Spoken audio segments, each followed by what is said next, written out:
بسم اللہ الرحمن الرحیم۔ السلام علیکم ناظرین۔ حضرت داؤد علیہ السلام کی قوم پر کس طرح کا عذاب آیا تھا؟ ایک ایسی قوم جس پر اللہ پاک نے اپنا دردناک عذاب نازل فرمایا، اور اس قوم کو تمام لوگوں کو اللہ پاک نے بندر بنا دیا۔ آخر اس قوم کے لوگ ایسا کون سا گناہ کرتے تھے جس کی وجہ سے اللہ پاک نے ان پر یہ دردناک عذاب نازل فرمایا تھا، اور یہ لوگ بندر بننے کے بعد کتنی دن تک زندہ رہے، اور پھر اس کو کس طرح دردناک موت آئی؟ تو اس واقعے کو مکمل طریقے سے سمجھنے کے لیے اس ویڈیو کو اینڈ تک ضرور دیکھیں، اور آپ نے ابھی تک ہمارے چینل کو سبسکرائب نہیں کیا تو اسے بھی سبسکرائب کر دیں، اور پاس میں دیے گئے بیل آئیکن پر بھی کلک کر دیں تاکہ ہمارے آنے والے ویڈیو کا نوٹیفیکیشن آپ تک پہنچتا رہے۔ انسانوں کی بندر بننے کی ابتدا حضرت داؤد علیہ السلام کے دور سے ہوئی۔ اس واقعے کو منظر کچھ یوں ہے۔ حضرت داؤد علیہ السلام اور اس کی قوم سمندر کے کنارے ہیلا نامی ایک بستی میں رہتے تھے، اور ان کی تعداد تقریباً 70,000 کے قریب تھی۔ یہ قوم بڑی ہی خوشحال تھی اور اللہ پاک کی بہت زیادہ فرمانبردار قوم تھی۔ اس قوم کو اللہ پاک نے بے شمار نعمتوں سے نوازا تھا، اور ہر طرف ہرے بھرے باغ تھے اور ہر طرف ہریالی ہی ہریالی تھی، اور اللہ تبارک و تعالیٰ کی بے پناہ کرم نوازی تھی، اور یہ لوگ اپنی اس زندگی میں بہت ہی زیادہ خوش تھے۔ حضرت داؤد علیہ السلام اللہ کی قوم چونکہ سمندر کے کنارے رہتے تھے، اور اللہ تبارک و تعالیٰ کا ان پر اس قدر کرم تھا کہ سمندر کے اس کنارے پر بے شمار مچھلیاں آتی تھی جن کا یہ لوگ کاروبار کرتے تھے اور بہت ہی خوشحالی والی زندگی گزارا کرتے تھے۔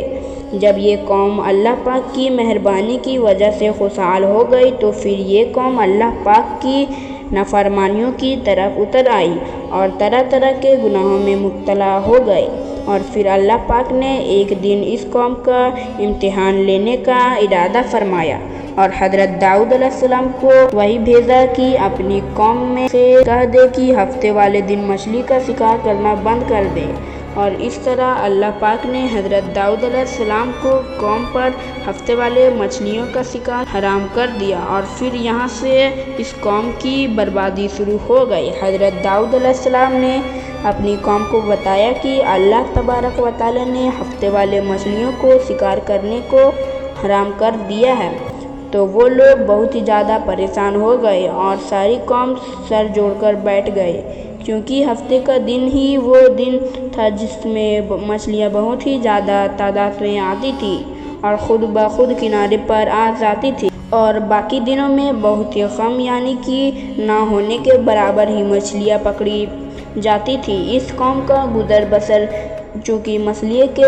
شکار پر تھا، اس وجہ سے اللہ تعالیٰ کا یہ حکم سن کر یہ قوم پریشان ہو گئی۔ یہ لوگ اس بات سے بے خبر تھے کہ یہ صرف اللہ کی طرف سے ایک امتحان ہے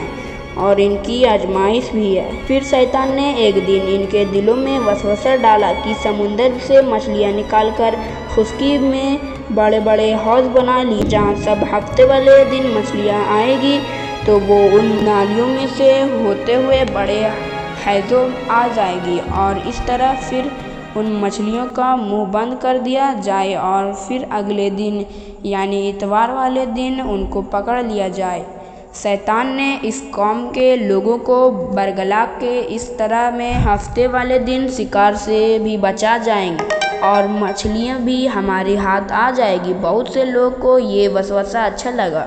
اور انہوں نے ایسے ہی کرنا شروع کر دیا، اور انہوں نے سمندر کو چھوٹی چھوٹی نالیاں نکالنا شروع کر دی، جس کے ذریعے زیادہ مقدار میں مچھلیاں ان حوضوں میں آنا شروع ہو گئی۔ اس قوم کے بدبخت لوگوں کو شیطان کا یہ ہیلا بہت پسند آیا، لیکن اس قوم کے لوگوں نے یہ سوچا کہ جب مچھلیاں سمندر میں آ کے ان حوضوں میں قید ہو گئی تو وہ مچھلیاں کا شکار ہو گئی، اس لیے یہ شکار بھی ہفتے والے دن کی قرار پایا جو کہ اللہ پاک نے حرام کر دیا۔